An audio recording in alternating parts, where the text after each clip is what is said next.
Welcome. Scott here. Today I am going to bring you another guide for Black Clover Mobile. The guide will cover on the ongoing raid, Plaitchidna, which is three-headed Hydra type boss. Raids are a unique type of battle where enemies have two phases, which makes them different from other battles. To complete the raid, you will need to set up a team for each phase and enter the battle with a total of 2 teams.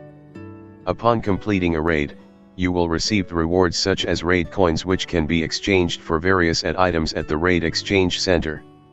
You are limited to 3 attempts per day. Upon clearing the raid for the first time, you will be able to use quick battle to speed your completion. There are a total of 7 parts. You need to clear the previous tier before you can attempt to clear the next part.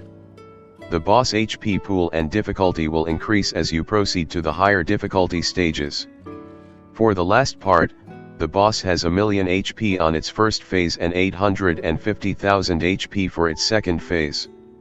Before I continue further to explain what are the key rewards that you should target, let me start off with the roster and squad requirements.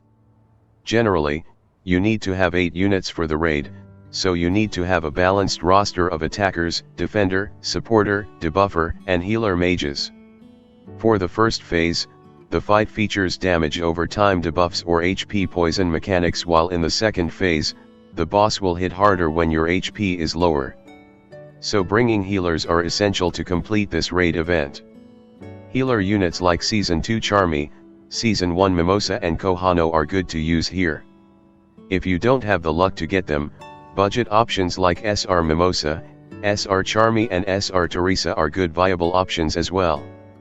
For Part 4 onwards, you need to gear your party with at least UR and above equipment. If you aren't sure on how to grind for gear, I would recommend you to check out my gear farming guide.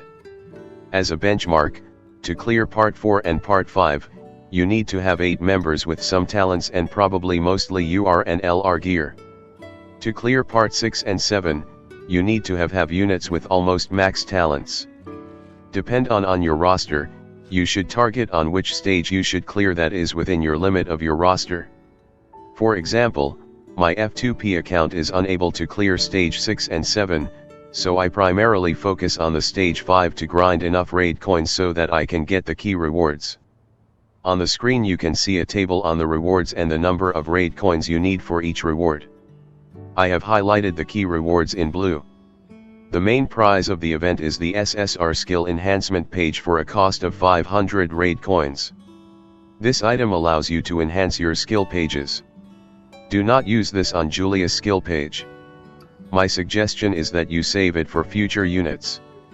Next are the will shards, which will allows you to upgrade your skills. Skills upgrading material are very limited resource. If you have any spare raid coins, you can exchange 3 raid coins for 80 stamina up to 18 raid coins for 240 stamina per day. For example, my F2P account can clear up to raid part 5 at the moment, so I will focus mainly the skill page and try to get as many will shards as possible. If I want to tackle the higher stages, I probably need to grind and upgrade my unit's talent for additional passives. Now let's proceed to brief the fight overview. For the first phase, the debuffer Plaitchidna has various continuous damage skills. It will be helpful to use skills that remove continuous damage or grant immunity to continuous damage. Units like Season 2 Charmy and Kohano are good healers options to handle this mechanic. Generally the boss attacks are mainly AoE targeting. The boss will start off with AoE HP attack poison spray at the start of the fight. The abilities can either inflict debuffs or buff the boss itself. If special ability effects will change depend on whether your party have continuous damage effect active. The boss attribute is a red type debuffer. Throughout the fight, the boss will change its attribute whenever it receive an attack. It will goes in this order, red to green to blue. The boss is immune to silence, total silence and status ailments. Avoid bringing units that are dependent on silence mechanics. Now let's proceed to the fight overview for the second phase. The boss attribute is a green type attacker. Similar to phase 1, throughout the fight, the boss will change its attribute whenever it receive an attack. It will goes in this order, green to blue to red. The boss is immune to silence, total silence and status ailments. Avoid bringing units that are dependent on silence mechanics. Plaitchidna will deal more damage to targets that has lower HP. Try using skills that grant your allies HP recovery or defensive skills that grant them a barrier or reduced damage taken. Compared to the previous phase, the boss in this wave will hit significantly harder and could buff itself a lot. Its special ability will deal more damage if your party HP is lower. So have your healer upkeep your healing and reapply your barrier often throughout the fight. The boss can buff itself with body enhancement. The boss will starts off with a barrier buff. You will need to remove the barrier buff before you can do damage to the boss. After the buff ability is activated, the boss will enter into a charging phase. Do note that the duration of the charging phase will shorten after its subsequent uses. Once it reaches 0, it will do an AoE HP attack. This can be very dangerous if the boss follow up with its special ability. For this video I will be showcasing 2 runs. For the intermediate difficulty, I have used my F2P account and will be tackling the stage 5. For the hardest difficulty, I will be showcasing the run with my main account tackling stage 7. Let's start with the run for stage 5. For the first wave, I have used the team of Season 1 Asta, Lotus, Julius, and Season 2 Charmy. With the combination of Julius and Lotus, you can lower the boss speed with speed down debuff and deny it turns with Julius draining the boss stamina. If you don't have Julius skill page, the drain effect won't be that effective, so you might want to swap out some defensive gear if you happen to let the boss get some turns.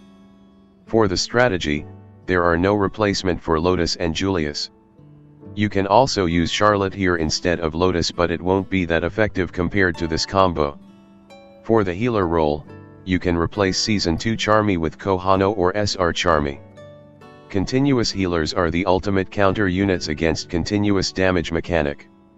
With Lotus and Julius denying the boss turns, for the final party member, I have slotted in another attacker and try to finish off the fight before the boss get its turn. For this video showcase I have used Season 1 Asta. You can replace him with other attacker units like Rhea, Kaito, Licht, Yami, or Fana. For Phase 2, you need to bring a more defensive-oriented setup. As the boss cleanse debuffs often, most debuffers will be quite limited here. As barrier mechanics help to reduce damage, I used my Season 2 Noelle here together with Rades, Voltos, and Mimosa. The boss will starts with a barrier buff. Unless you hit for the attribute weakness damage, it will take a while to handle this mechanic. Season 2 Noelle is the ideal unit since she can counter the boss attacks whenever her barrier buff is active on herself. Do note that Noelle's counters can also cause the boss attribute to change as well. It is important to constantly upkeep your party HP. I have bring Season 2 Mimosa as my designated healer. You can replace her with SR Charmy or SR Mimosa if you don't have her. Other than using healing and applying barrier, you need to reduce the damage taken with damage mitigation buff. You can bring supporter or tanks for this role. I have used Rades for his barrier buff and damage mitigation buff from his skill 2. If you don't have Rades, you can replace him with another defender unit like Mars, Veto, Swimsuit Asta, or even SR Asta. As the boss could cleanses debuffs often, I have designated my last unit for a supporter. I have used Voltos. His S2 can raises Noelle magic attack and thus helping to buff the value of the barrier buff. If you don't have Voltos, you can replace with him with offensive buffers like Season 2 Gauche, Sally or William. Budget buffer options like Finral, Vanessa and Gifso are also good here. If you have her skill page, despite being a debuffer, Nabra is also good option here as her skill 2 can negate buffs. Generally, the strategy is involving staggering the barrier buffs and upkeep your HP high at times. If the barrier buff is active and not the risk of depleting, you can stall Mimosa AoE heals for next turn. Keep a watchful eye on the charging counter. Your party HP will deplete real fast if you aren't careful. After the run has ended, I will showcase my run for stage 7. The strategy are similar to the ones I did for this run. But my main account has better gear and most of the units' talents are maxed.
Yeah.